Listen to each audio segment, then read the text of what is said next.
Bonjour à tous et bienvenue dans cette nouvelle vidéo. Aujourd'hui, je vais répondre à une question qui est: est-ce qu'une personne qui dit avoir été victime d'un pervers narcissique ou d'une perverse narcissique est forcément une personne au potentiel zèbre surdoué? Eh bien, la réponse est non, pas forcément.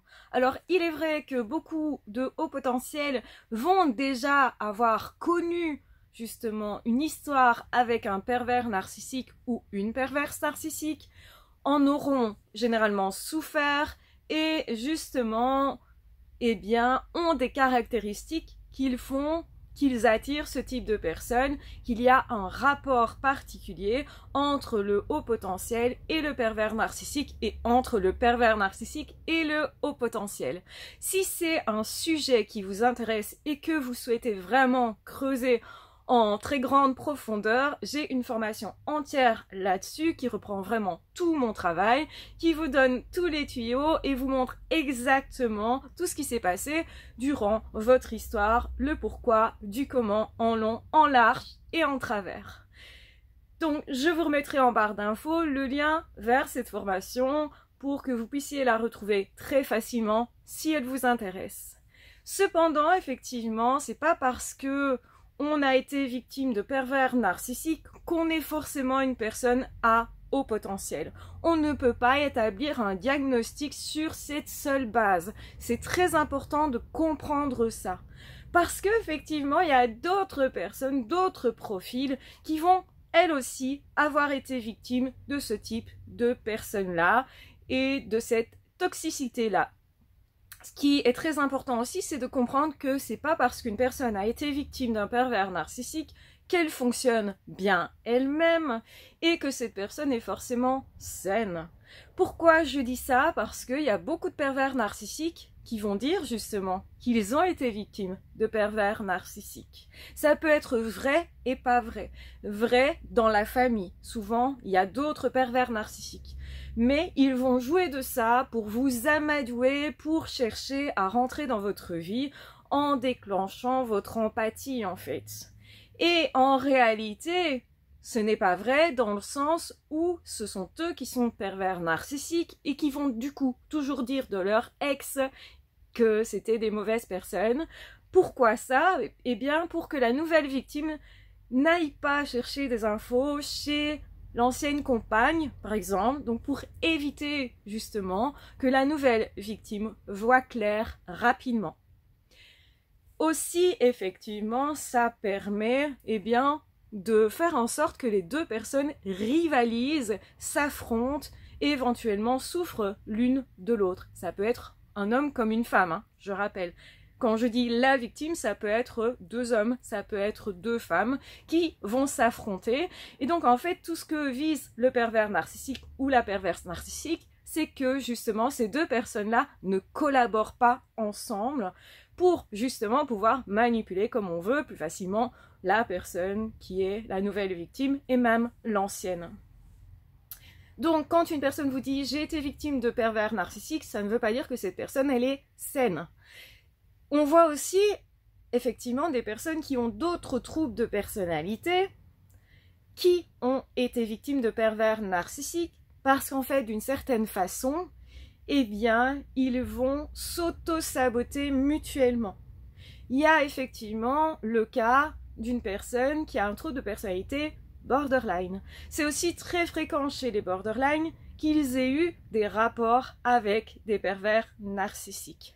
Sauf que là, quelque part, eh bien, ils ont collaboré d'une certaine façon parce que les borderline adorent saboter leurs relations, adorent aussi finalement tout ce qui est dysfonctionnel, recherchent plutôt non pas la paix, mais l'inverse, et donc les conflits leur vont plutôt bien, et quand ils rencontrent un pervers narcissique, ils s'y accrochent particulièrement, parce que le pervers narcissique, c'est un profil qui va jouer beaucoup avec les personnes qui sont abandonniques, autrement dit, qui ont peur d'être abandonnées. Et c'est là aussi un problème central chez le borderline, la peur d'être délaissé, abandonné, ou effectivement la peur d'être contrôlé. Et donc, du coup, le profil du pervers narcissique est particulièrement un profil qui va faire écho chez la personne borderline. Alors, rappelons-le, la personne borderline peut elle-même faire souffrir énormément d'autres personnes et justement jouer beaucoup avec les limites de l'autre, donc va attiser la colère, la violence, la rage du pervers narcissique et aussi dépasser les limites de toute personne qui sont en face d'eux. Donc ils vont beaucoup tester les autres, beaucoup les mettre à mal et c'est pour ça que c'est compliqué d'avoir une relation qui soit respectueuse avec une personne qui a un trouble borderline. Donc, à nouveau, c'est pas parce qu'une personne affirme avoir été en relation et avoir été victime d'un pervers narcissique que cette personne n'a pas quelque part un trouble elle-même important, donc que cette personne est forcément capable relationnellement. Donc ça, c'est très important de le rappeler. Ce qu'il faut rappeler évidemment aussi, c'est que c'est pas parce que vous avez été victime d'un pervers narcissique que vous avez un problème relationnel, que vraiment vous n'êtes pas capable relationnellement. Parce qu'effectivement, on peut trouver plusieurs profils différents face au pervers narcissique.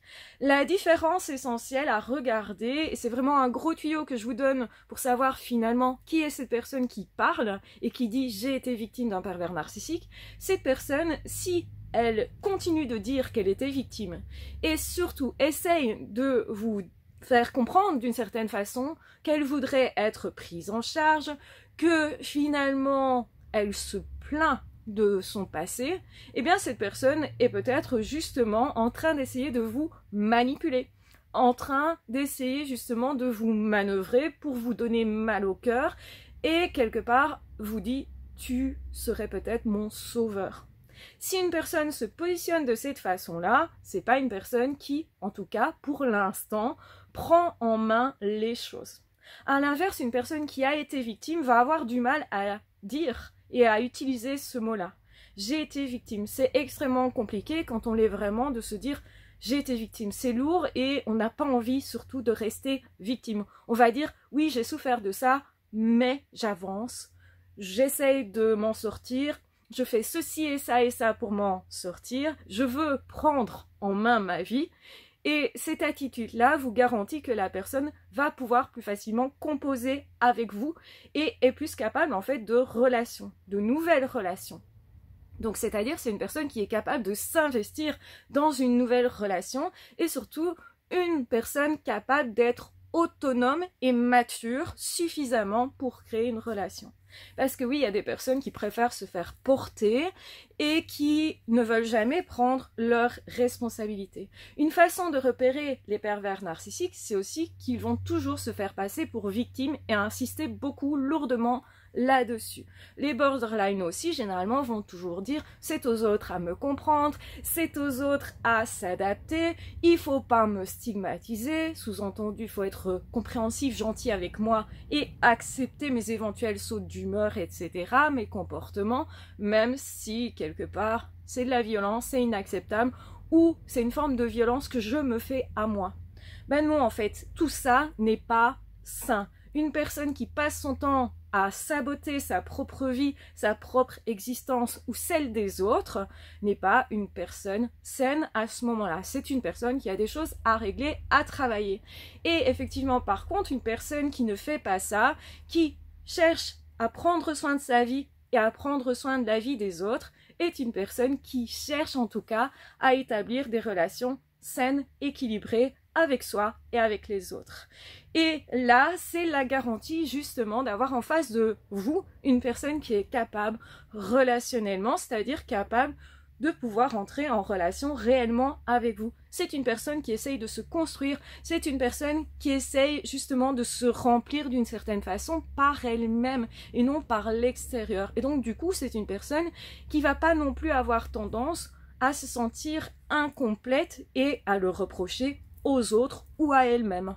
Donc, autrement dit, effectivement, on a tous des galères et on a tous aussi, ce plus ou moins, on est plus ou moins satisfait, plus ou moins capable, on galère plus ou moins, mais on essaye sincèrement. Et généralement, une spécificité justement des hauts potentiels quand ils ont été en relation avec une personne qui avait des troubles et qui était donc toxique comme le pervers narcissique, eh bien, la spécificité, c'est que cette personne, on va voir qu'elle ne veut pas rester justement victime, que cette personne a même du mal à affirmer qu'elle l'était, que parfois il y a encore des doutes, et que cette personne va dire peut-être que j'étais responsable de quelque chose. Cette personne a plus tendance en fait à chercher les problèmes chez elle-même que chez les autres, et aussi plus tendance à du coup travailler sur elle-même, à se réparer et à dire oui j'ai connu ça, mais je vais avancer, mais je vais m'en sortir, ou mais je suis en train de vivre autre chose, ou mais c'est du passé. Et donc finalement, je ne passe pas mon temps à me plaindre d'avoir vécu ça.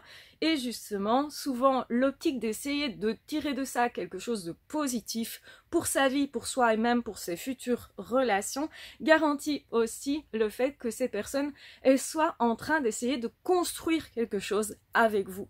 Et pourquoi je vous donne tous ces tips-là, ces astuces-là, c'est pour que, justement, vous ayez les tuyaux pour vous dire, ok, cette personne, même si elle a souffert d'un pervers narcissique, eh bien, cette personne, elle veut quelque chose, possiblement, avec moi. C'est une personne qui est capable, du coup, de construire, et je peux m'engager aussi dans la relation. Parce que, effectivement, il y a plein de belles personnes qui ont souffert des pervers narcissiques et qui vont en parler. Et c'est super important du coup de faire la distinction entre une personne qui continue d'avancer, de progresser, de se construire, d'être elle-même et qui est capable de partager beaucoup en relation, sont des personnes vraiment qu'on doit accueillir, même soutenir, et nos efforts ne seront pas vains. Alors que, à l'inverse, quand on fait beaucoup d'efforts avec des personnes qui ont des troubles de personnalité, comme les pervers narcissiques, eh ben, on va énormément souffrir. Donc, dans ce cas-là, il vaut mieux ne pas s'engager et justement prendre sa distance, regarder ça un peu de plus loin et justement savoir faire la distinction entre ces deux, eh bien, différents profils, mais vraiment très différents, nous permet de, eh bien, changer de comportement, d'avoir des directions pour plus facilement se protéger, soit aussi quand soi-même on a déjà vécu des histoires avec un pervers narcissique, une perverse narcissique, et que évidemment on ne veut plus revivre ça, et que même on cherche une vraie relation. Donc c'est très important, eh bien, d'avoir des repères à ce niveau-là.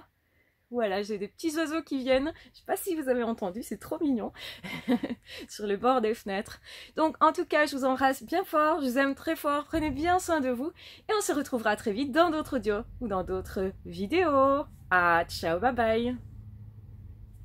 Donc n'hésitez pas à vous abonner à la chaîne si ce n'est pas déjà fait, à liker, partager, commenter si vous le souhaitez, à me poser d'autres questions, comme ça je pourrai y répondre en vidéo. J'espère en tout cas que vous vous portez bien et que mes vidéos vous aident à avoir des points de repère et à avancer vers le plus beau pour vous. Voilà, je vous embrasse bien fort, je vous aime très fort, prenez bien soin de vous et on se retrouvera très vite dans d'autres audios ou dans d'autres vidéos. Ah, ciao, bye bye.